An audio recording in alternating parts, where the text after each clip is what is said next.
Welcome. Today we're going to talk about slope. We're going to look at slope in three different ways. We're going to begin by looking at it on a table. Then we're going to look at it on a graph where we're going to just count it out. And then we're going to look at it by having 2 points and figuring it from 2 points. So we learned last semester that slope was the change in y divided by the change in x.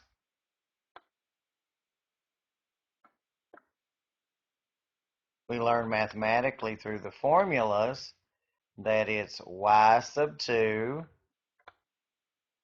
minus y sub 1 divided by x sub 2 minus x sub 1. And we also learned that it's the rise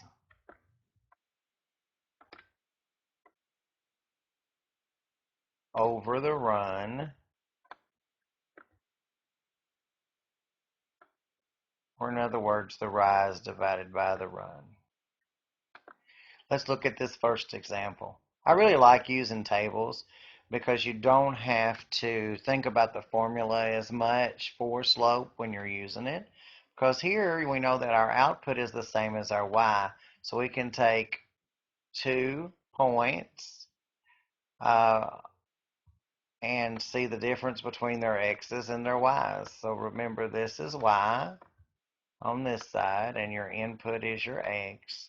So using this table, 9 minus 7, which is 2,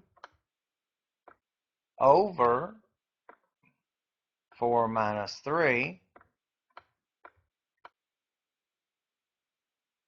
which is 1, gives you your slope of 2.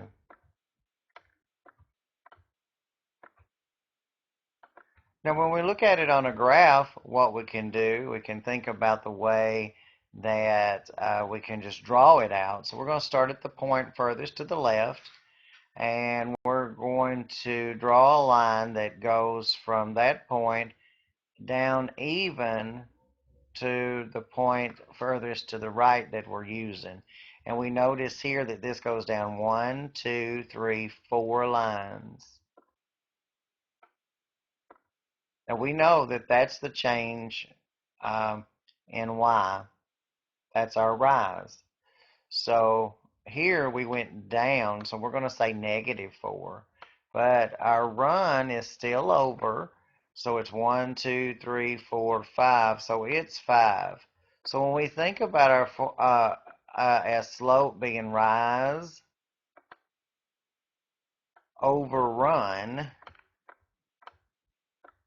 then we can easily see that we would put this in as -4 over 5. So our slope here is -4/5. Now in this final one, we're going to have 2 points. So we are going to say that this point here is point 1, and we're going to say that this is point 2. So we'll use the formula y sub 2 minus y sub 1 over x sub 2 minus x sub 1. So what's important here is making sure that we keep using the same points in the same respect in the formula. So that's why we say point 1 or point 2. So I'm going to take this one. Our y value here is -2. And we're going to subtract from that -2 the y value in point 1, which is 4.